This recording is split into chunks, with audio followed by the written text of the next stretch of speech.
We went out to All Mirage to set a record to at least go 200 miles an hour so Brian could get into the Dirty 2 club. I was there specifically to do video on the car and at the event. That's the only reason I was allowed to have work on Friday. I remember that was the first morning I ever put my dad in the car. A little interesting, a little different. It's always a little humbling, isn't it? But nerve-wracking at the same time. It's an interesting feeling being responsible for that, but it's nice to know that I did it. I've been around race cars all my life. I never really think anything bad's going to happen, but right, nothing bad ever happens to us, you know. Just goes, you know, like any other day. Never think about it. Like my dad says, if you think about crashing, you might as well just be a spectator. I remember getting final instructions from my crew chief and from the starter, them checking the belts, and I remember taking off in first gear, and this particular time the car sounded perfect. And beyond third gear, I really don't have much memory of the whole thing. I was thinking, wow, what a great start, and we're going off chasing after him. There's just a big dust cloud. We can't see the car at all. Yeah, for me, because I've been, you know, chasing for almost 3 years now, I pay attention to the dust pattern. You know, when a car is doing well, running fine, you know, going down the course like it should be, like the trail gets longer, and then as it gets longer, the back part starts to get wider. But as Brian started to go down the course, the dirt patterns were doing what they were supposed to do. But suddenly, the dirt patterns weren't getting longer. Instead, they just got bigger. Instead of wider, just huge. And I knew something was wrong.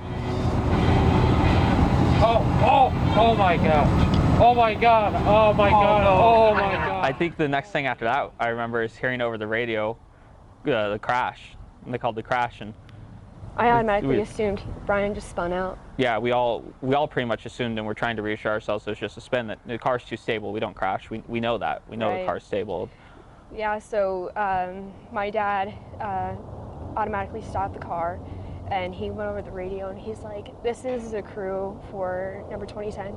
Can we go out and retrieve our vehicle and driver?" Shortly after that, Dad took off about 40 miles an hour straight to where all the safety vehicles and all the safety inspectors were. I remember the first time we pulled up it was just a big dust cloud. And oh man, you couldn't see anything. I looked out the passenger side window of the van, and all I see is just a motor and transmission sitting there. It didn't look like a car when they finally did move and got my dad rolled over. It was just, there was no front end, there was no car there. I kind of wandered up towards the crash, trying to see what I could see, not really get in the way of anything. And at that point, I was probably 10 feet away from the windshield or so, or what was left of the front of the car. I could see my dad blinking through the helmet and moving his arms, and looked like he was in quite a bit of pain, but at the same time okay. Everything was still intact in the driver's compartment. It made me feel like he was still safe and going to be okay, because nothing had moved, nothing had budged. No, even the fuses that are like lined up in the passenger side are still intact. They went ahead and cut the cage and the roof off the car so they could take me out.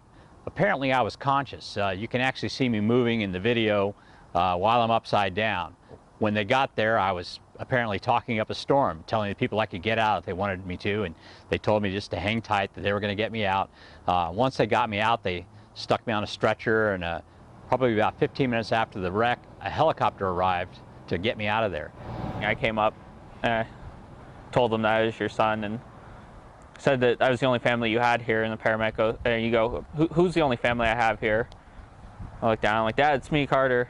Held your hand, and at that point, you still had your helmet on, the Hans and everything, the driver's suit on. And Miriam came up and was talking to me and gave me a hug and keeping me calm. And we were both standing there holding your hand, and I was holding hands with Miriam. I was just pleading with the ambulance crews to let me go with on the helicopter. I had to go. It would have been ridiculous if they didn't let you go. Yeah. They weren't sure. They're like, we have to wait for the helicopter to come. They'll know. You're the only one who could tell them who he is. You can't really, say who. Oh, he rattled off his entire social security number at the hospital half an hour after we landed. It was pretty impressive. When we took off, I could just see the debris field for hundreds of feet, and just total yard sale. It was everywhere. The dirt was churned up. Basically, my next memory is being in the hospital. And I remember the doctor telling me, and he was jabbing me in the rib cage right here, saying, you have a collapsed lung, we're gonna have to put a tube in right here. I said, okay. And then again, don't remember anything for a while. Next thing I knew, I woke up and I'm looking at my son. He's at the foot of my bed.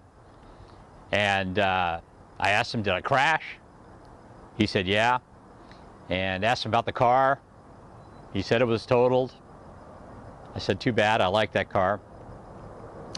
Then I asked him how I looked. He said, you look terrible. You look terrible. So I asked him to take a picture, and which he did. And I looked at it, and man, my eyes were all blood red and swollen. My face was swollen. I said, you got to put that on Facebook to show people I'm alive. One of my first visitors was actually Doug, one of my partners with the car. He's one of the two owners of Hondata. He actually brought video footage of the crash. And I remember watching it with kind of a sense of detachment. You know, I knew it was my car, I knew it was me, but not having any memory of it, it just kind of didn't really register that that was me tumbling in the car. The crash was really violent. As you can see in the video, I spun like 15.5 times. At one point, I was spinning about 3 revolutions every second. That's 180 RPM. Based on the distance I was away from the center of gravity on the car, that puts about 14 to 19 Gs on my head and upper body. That type of force can cause internal injuries, can cause tearing, and it's probably what caused the shear injury to my lung. As you're looking at the car and watching it tumble, you can watch the doors open, the hatch open, they get sheared off. You know, the skins of the door and the hood, the front bumper, the rear bumper are getting sheared off. At one point, the engine breaks off. It actually breaks both frame rails.